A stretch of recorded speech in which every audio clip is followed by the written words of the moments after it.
이 시간 살펴볼 베드로전서 2장 1절에서 10절의 말씀은 성도들이 이 세상에서 어떤 목적과 방향으로 살아가야 하는지를 잘 보여주고 있습니다.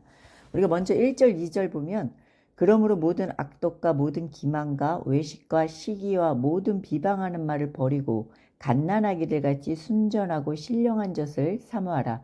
이는 그로 말미암아 너희로 구원에 이르도록 자라게 하려 함이라. 그러니까 지금 베드로는 먼저 악한 걸 버리고 신령한 젖인 말씀을 사모하라고 합니다.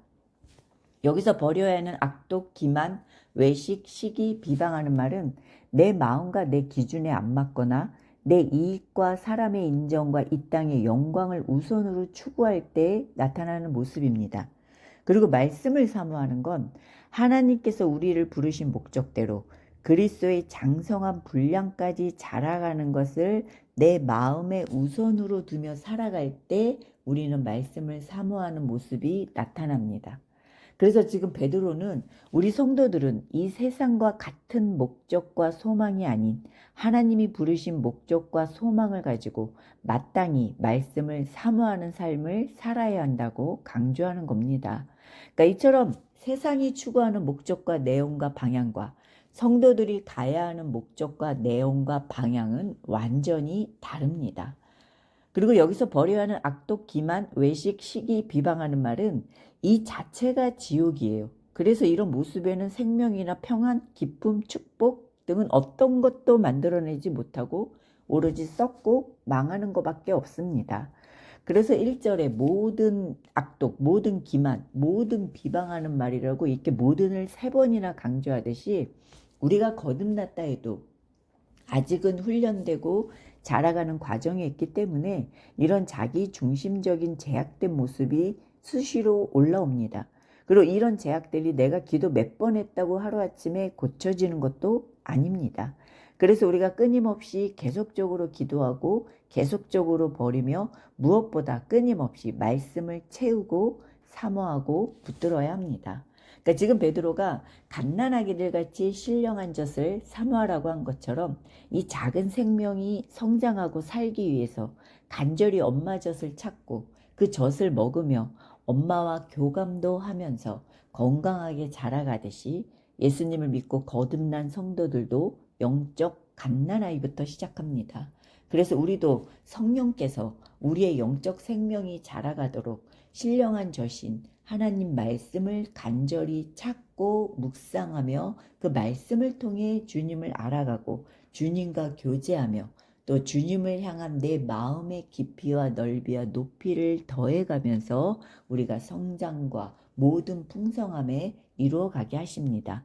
그런데 우리가 말씀을 사모하기보다 지금의 평안과 이익을 더 바라며 악을 버려야 하는데 오히려 사랑을 버리고 사람의 인정과 내 만족을 버려야 하는데 주님을 놔버리고 시기와 비방을 버려야 하는데 말씀을 버리고 성령을 거스르며 우리가 메마르고 시들어가는 삶이 되지 않아야 할 것입니다.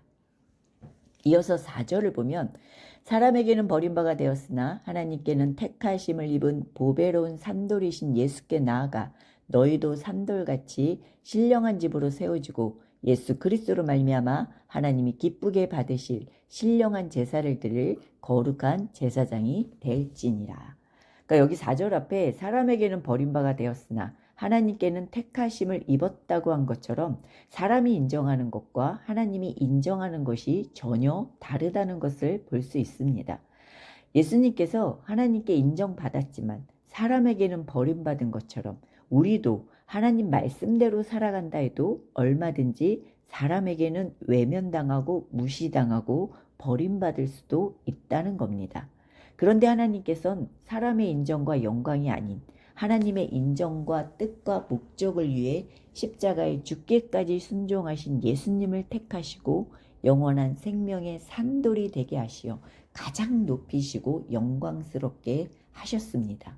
그리고 예수님을 믿고 거듭난 성도들도 산돌이신 그리스도와 연합한 하나의 산돌로 지금은 비록 사람에게 버림받고 외면당한다 할지라도 하나님께서 택하시고 하나님께서 인정하시고 그리고 하나님께서 그리스도와 함께 가장 높이시고 영광스럽게 하시는 겁니다.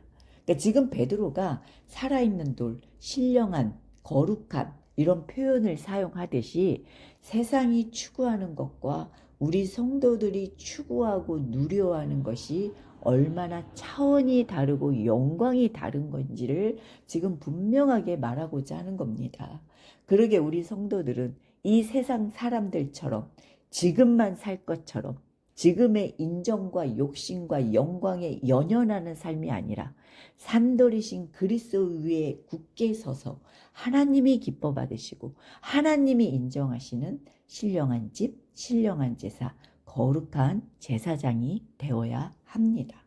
그리고 여기서 산돌같이 신령한 집으로 세워가라고 한 것처럼 돌이라는 건 낱개로 하나만 있으면 별 가치가 없지만 여러 돌이 함께 모이고 연결되어 든든한 집을 세워갈 때 큰 가치가 있을 뿐 아니라 어떤 비바람이나 뜨거운 불에도 거뜬히 세워갈 수 있듯이 우리 성도들도 내가 혼자 아무리 많은 기도를 하고 아무리 성경을 많이 본다 해도 그것을 다른 성도들과 함께 모여서 서로 부딪히고 서로 깨닫고 배우고 함께 연합할 때 가치 있는 존재로 굳건하게 세워지게 됩니다. 그래서 신령한 집으로 세워지는 건 우리 성도들 각자가 말씀을 끊임없이 사모하고 끊임없이 주님 앞으로 나아가 주님의 성품과 뜻과 영광으로 채워지고 닮아가면서 이런 모습이 다른 사람과 공동체에 겸손과 헌신으로 흘러가고 나를 부인하며 사랑으로 이어지고 또 기도와 희생 등으로 흘러가고 이어지면서 공동체가 함께 신령한 집으로 세워가는 겁니다. 그래서 지금 베드로는 보여지는 건물, 보여지는 조건, 보여지는 인정과 종교 행위가 아니라 이렇게 주님을 닮아가며 함께 세워가는 삶이 하나님이 기뻐 받으시는 신령한 제사이고 거룩한 제사장이 되는 것이고 그리고 이런 것이 하나님께서 우리를 부르시고 세우신 목적이고 진정한 복이라는 겁니다.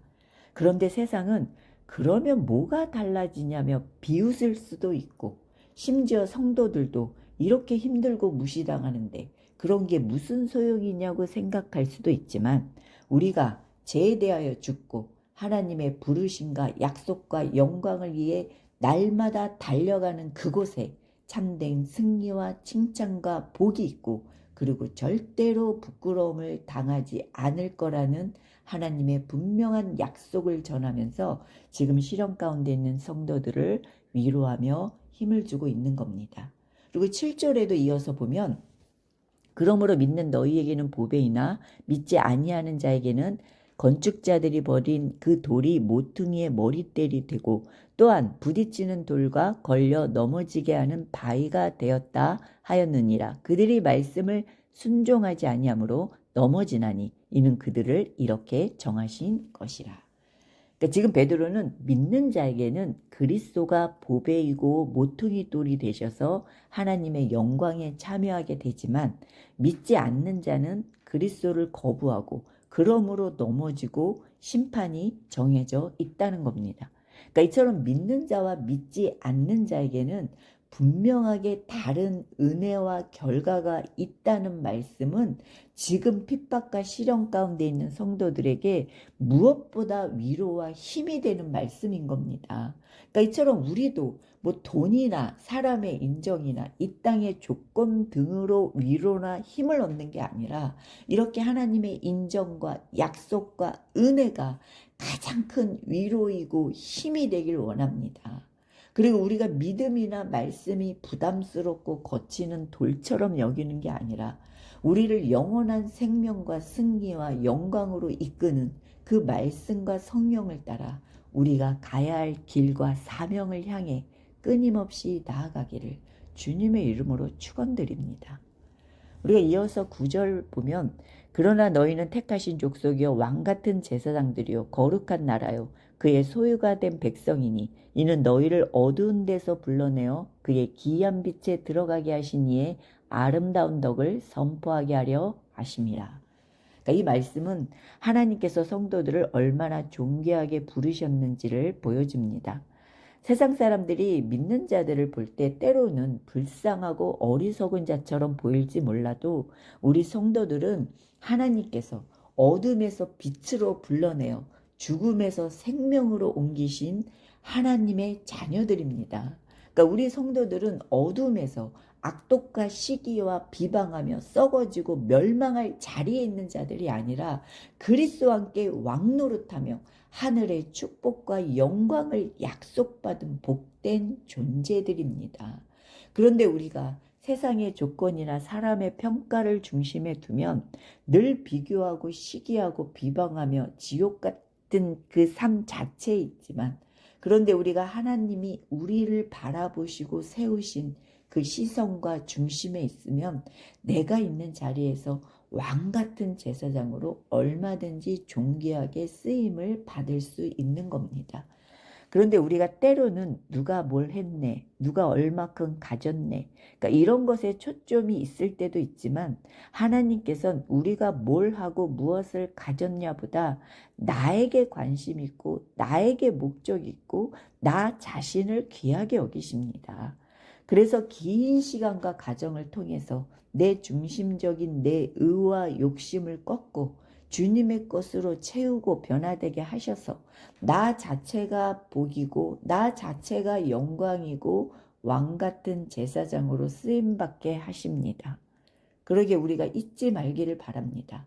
모든 성도들은 하나님께서 친히 택하시고 세우신 존귀한 제사장이며 하나님의 소유된 백성들입니다.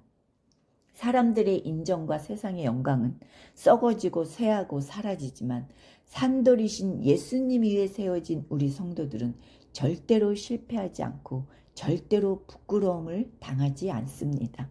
그리고 지금도 하나님께서 친히 지키시고 보호하시며 우리를 존귀와 영광과 복된 자리로 계속적으로 이끌고 만들어가고 계십니다.